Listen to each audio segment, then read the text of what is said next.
এবার দেখাবো শান্তিনিকেতনে ভয়ঙ্কর কাণ্ড, মানবিকতার বদলে জালিয়াতি। দেখাবো একটা বাড়ি, এই বাড়ি এবং জমি মিলিয়ে 10 কাঠা বিক্রি করে দিয়েছে কে? এই বাড়ির মালিকের পরিচারিকার মেয়ে। মানবিকতাটা কি দেখাবো, বলবো আরো বিস্তারিত ভাবে। একেবারে জালিয়াতি করে, বিভিন্ন তথ্য জালিয়াতি করে শান্তিনিকেতনে পরিচারিকার মেয়ের জালিয়াতি প্রকাশ্যে চলে এসেছে, তাকে গ্রেফতারও করা হয়েছে। এক দম্পতি, অধ্যাপক দম্পতি, শিক্ষক দম্পতি, তারা থাকতেন এই বাড়িতে। তাদের মৃত্যু হয়, তার ছেলে বিদেশে গিয়েছিলেন, তার মধ্যেই এই পরিচারিকার মেয়ে বেচে দিলেন 10 কাঠার এই বাড়ি, ছবি, বাড়ি, জমি সব। এই এরকম বিরাট বাড়ি।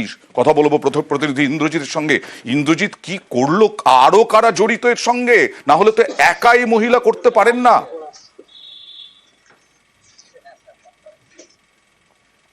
দেখো, সৌমেন্দ্রনাথ মিত্র যার বাড়ি ছিল, তার ছেলের সঙ্গে যখন আমরা কথা বলেছি, সৌম্য শঙ্কর মিত্র, তিনি যেটা জানিয়েছেন যে তিনি যখন আমেরিকাতে ছিলেন তখন তার কাছে কিন্তু খবর যায় যে তার যে বাড়ি, অর্থাৎ তার যে বাবার বাড়ি, সেই বাড়ি কিন্তু বিক্রি হয়ে গেছে। আর কে বিক্রি করেছে? চন্দনা মাহারা, অর্থাৎ যার তিনি বাড়িটা রক্ষণাবেক্ষণ করতেন এতদিন, তিনিই কিন্তু বিক্রি করে দিয়েছেন। আর কি করে বিক্রি করেছেন?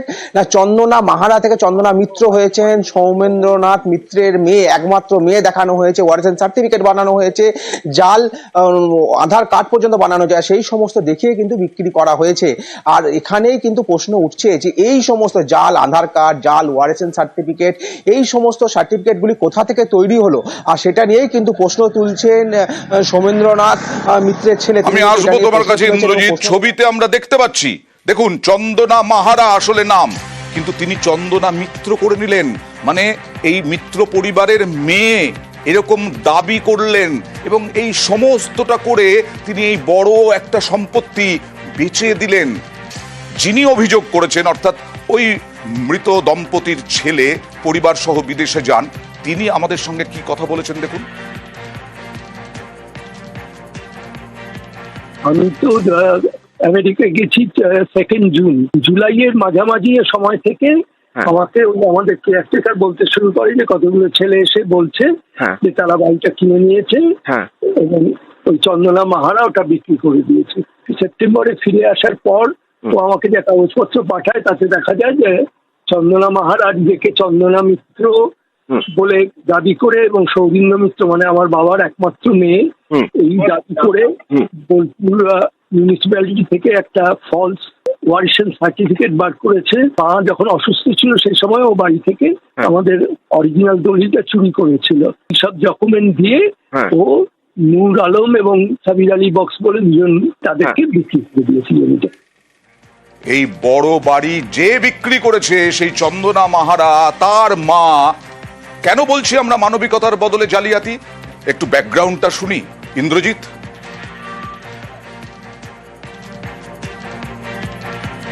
একদমই, দেখো, এই যে যার বাড়িতে পরিচালিকা ছিলেন তার বাবা এবং তার মা, তার বাড়িতে কিন্তু এই মানুষ হয়েছিলেন এই চন্দনা মাহারা, এবং তার বিয়ে দেওয়া থেকে শুরু করে তাকে বাড়ি করে দেওয়া সমস্ত কিন্তু কিছু করেছিলেন এই মিত্র পরিবার। আর তারপরে কি দেখা গেল, যখন এই মিত্র পরিবার যখন বুঝতে পারলো এই চন্দনা মাহারা আর তাদের সঙ্গে কিছু একটা করছে, তারপরে তাকে কিন্তু বাড়ি থেকে সরিয়ে দেওয়া হয়। আর তারপরে বছর 2-এর মধ্যেই দেখা গেল তার বাড়ি, অর্থাৎ যাচ্ছে সম্পত্তি, সেই সম্পত্তি কিন্তু একদম জালিয়াতি করে কিন্তু আমরা বিক্রি করে দেওয়া হয়েছে। আর বিক্রি কিভাবে করা হলো সেটা জাল, সমস্ত কিছু আধার কার্ড থেকে শুরু করে ওয়ারেন্ট সার্টিফিকেট সমস্ত কিছু জাল নথি বানানো হলো। যে মহিলা বিক্রি করেছেন চন্দনা মাহারা, তাকে মানুষ করা, তাকে আশ্রয় দেওয়া, ওই বাড়িতে থাকা, তার বিয়ে দেওয়া পর্যন্ত করেছেন এরা, তাই তো?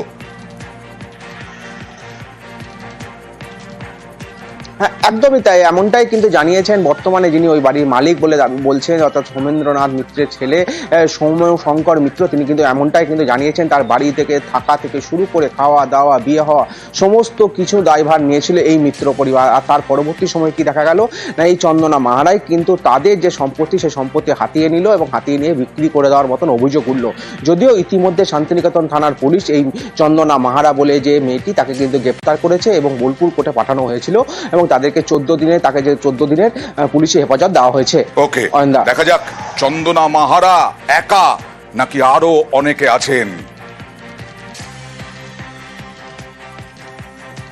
মমতা বন্দ্যোপাধ্যায় আজকে বিধানসভায় দাঁড়িয়ে বিজেপিকে নাম না করে নিশানা করলেন এবং যোগ্য জবাব দেবেন মানুষ, এ কথা বললেন এবং আরো কি বললেন সবটা জানবো প্রতিনিধি আবিরের কাছ থেকে। আবির, তুমি জানো যে বিধানসভার অভ্যন্তরীণ হোক বা গত কয়েকদিন ধরে বিভিন্ন সময় দাঁড়িয়ে তৃণমূল বনাম বিজেপির যে রাজনৈতিক লড়াই তা বারবার ধরে সামনে এসেছে এবং গত কয়েকদিন ধরেও যখন বিজেপি শিবিরের তরফ থেকে নানা ধরনের মন্তব্য করা হচ্ছে তার পাল্টা জবাব দিতে গিয়ে উন্নয়নের যে প্রসঙ্গের যে বিষয় তাকে হাতিয়ার করেছে তৃণমূল কংগ্রেস এবং মমতা বন্দ্যোপাধ্যায়ের বক্তব্যতেও তা উঠে এসেছে।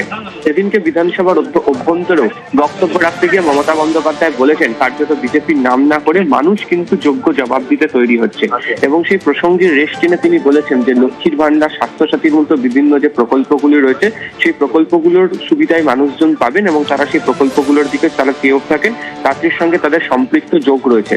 ফলে রাজনৈতিক দিক থেকে দেখতে গেলে ধর্মীয় মেরুকরণের জায়গা বা বিভাজনের রাজনীতি করার যে অভিযোগ বিজেপির বিরুদ্ধে বারবার ধরে তৃণমূল কংগ্রেস তুলছে, সেই অংশে দাঁড়িয়ে তৃণমূলের এদিনকে কার্যত পরোক্ষে চ্যালেঞ্জ ছুড়ে দেওয়া হয়েছে বিজেপি শিবিরের উদ্দেশ্যে এবং সে কারণে এই শব্দবন্ধ ব্যবহার করেছেন, যেখানে মানুষ কিন্তু যোগ্য জবাব দিতে তৈরি হচ্ছে বলে উল্লেখ করলেন মমতা বন্দ্যোপাধ্যায়।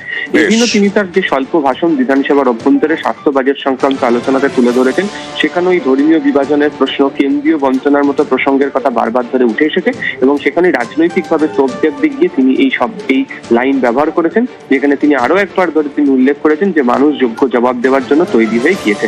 ফলে মনে করা হচ্ছে যে 2026 বিধানসভা নির্বাচনের আগে এই ইস্যুকে সামনে রেখে তৃণমূল কংগ্রেস যে লড়াই করবে সেই বার্তা এইভাবে দিয়ে রাখবেন তিনি। বেশ।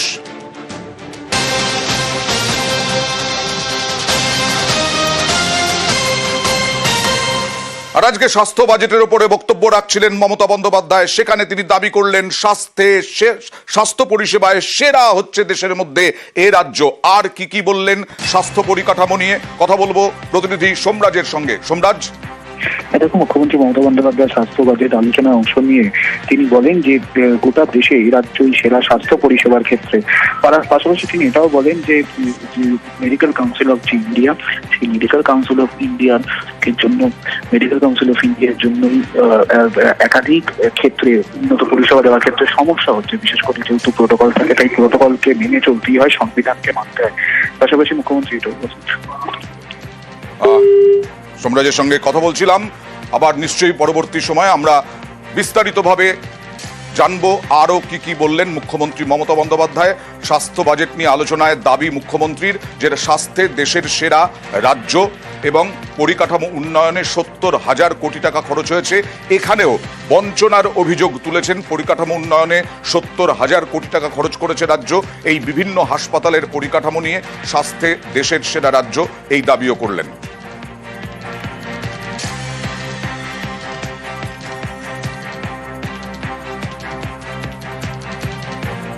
এই মুহূর্তে বক্তব্য রাখছেন শুভেন্দু অধিকারী। তার খেসারত দিতে হচ্ছে পশ্চিম বাংলার 2 কোটি শিক্ষিত বেকার যুবক যুবতীকে। তার প্রতিবাদ বিজেপি আজকে করেছে।